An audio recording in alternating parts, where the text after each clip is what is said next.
लाश चुराने वाले भूत की कहानी। हॉरर स्टोरी इन भूतिया moral real Hindi horror story. साइन चुड़ैल आत्माओं की कहानियाँ। तो हाय फ्रेंड्स, स्वागत है आप सभी लोग का एक नई कहानी के साथ।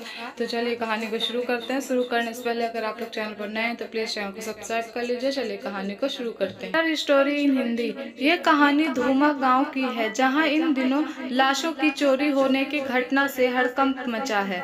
लाश चुराने वाला चोर दिखाई नहीं देता है, लेकिन लाश शमशान घाट के चिता से अपने आप उठकर भागने लगती है। यह देखकर अंतिम संस्कार में आए लोग आश्चर्यचकित रह जाते हैं। ऐसा ही पोस्टमार्टम रूम में भी होता है, जहां डॉक्टर लाश का पोस्टमार्टम करने आते हैं और अचानक लाश उठकर चलने लगती है और रूम से बाहर निकलकर गायब हो जाती है। पोस्टमार्टम करने वाले डॉक्टर डर कर बेहोश हो जाते हैं। ऐसी घटनाएं अब रोज होने लगती हैं।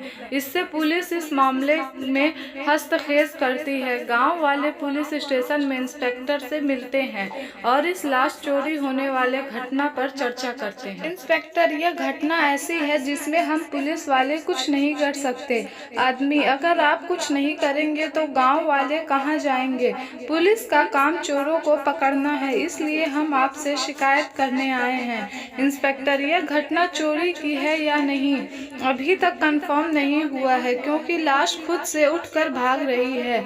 उसे लेकर कोई नहीं जा रहा है। आदमी, हो सकता है लाश को चुराने वाला कोई भूत हो, और भूत तो अदृश्य होते हैं। लाश शमशान घाट और पोस्टमार्टम दोनों जगह से गायब हो रही है। इंस्पेक्टर, अगर हम उस लाश चुराने वाले भूत को चोर समझ ले तो हमें गांव के सभी शमशान घाटों पर और पोस्टमार्टम रूम में पंडित और ओझा को बिठाना पड़ेगा।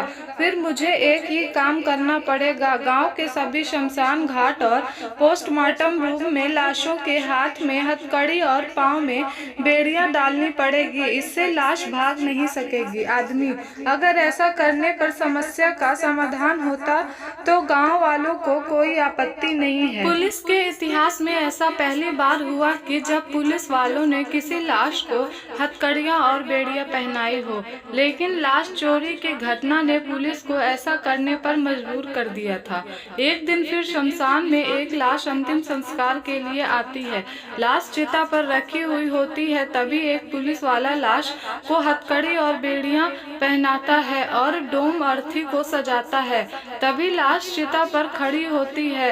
उसकी हथकड़ी अपने आप टूट जाती है और लाश चिता से नीचे उतरकर भागने लगती है। अंतिम संस्कार में आए लोग डर कर छुप जाते हैं। एक लाश पोस्टमार्टम के लिए आती है। पुलिस इस लाश को भी हथकड़ी और बेड़ियां पहनाती है। डॉक्टर लाश का पोस्टमार्टम करने के लिए आते हैं। भी अचानक लाश की हथकड़ी और बेड़ियां टूट जाती हैं और वह उठकर चलने लगती है। डॉक्टर और पुलिस डर कर भागते हैं। लाश बाहर निकलकर गायब हो जाती है। लाश चोरी की घटना में पुलिस की हथकड़ी और बेड़ियां भी काम में नहीं आई। शमशान घाट और पोस्टमार्टम रूम दोनों जगह से लाशें उठकर भाग रही है। गांव वाले फिर से इसी विषय पर चर्चा करने के लिए जमा होते हैं। तभी उसमें से एक आदमी गीता का श्लोक पढ़ता है और दूसरा आदमी कहता है कि भाई, तुम ये गीता का श्लोक क्यों पढ़ रहे हो?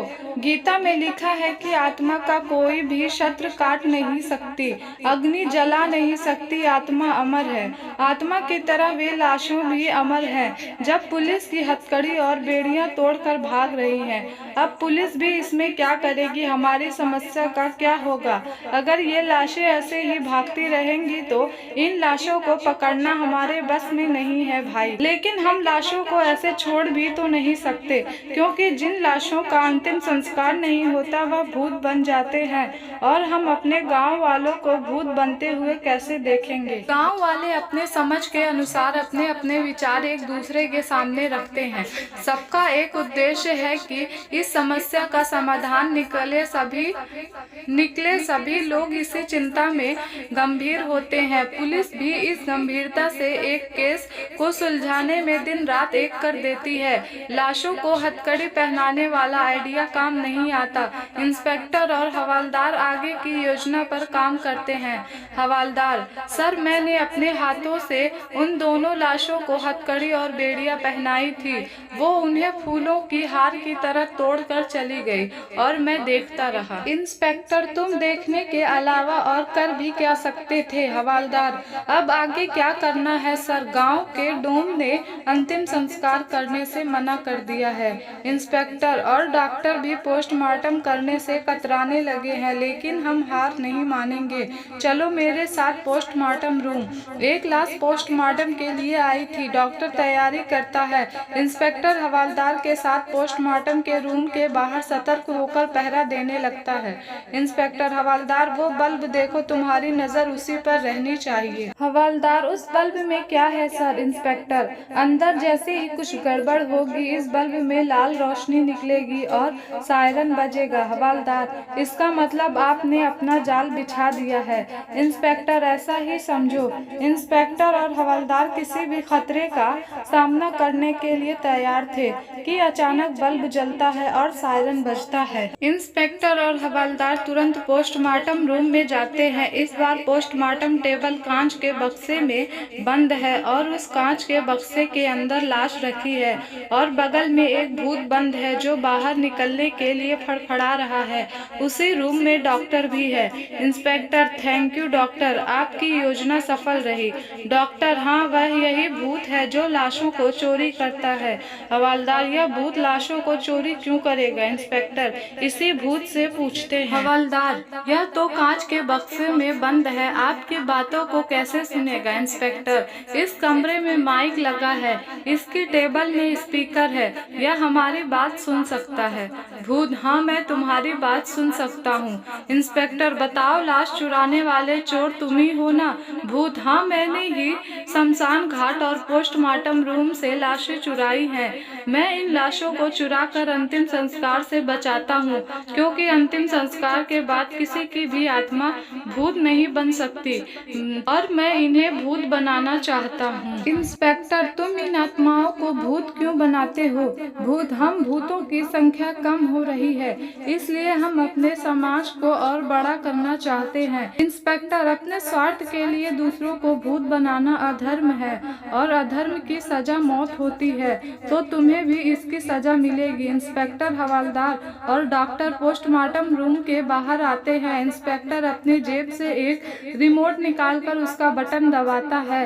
एक धमाका होता है। उस धमाके में सब कुछ ध्वस्त हो जाता है और आग लग जाती है।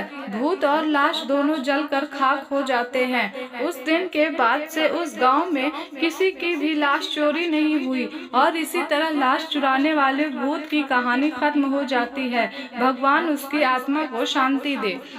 तो आई होप फ्रेंड्स आप लोग को यह कहानी पसंद आई होगी। पसंद आए तो लाइक करिएगा, शेयर करिएगा और कमेंट करके ज़रूर से बताइएगा कि कहानी कैसी लगी। मिलते हैं फिर एक नई कहानी के साथ, तब तक के लिए बाय बाय।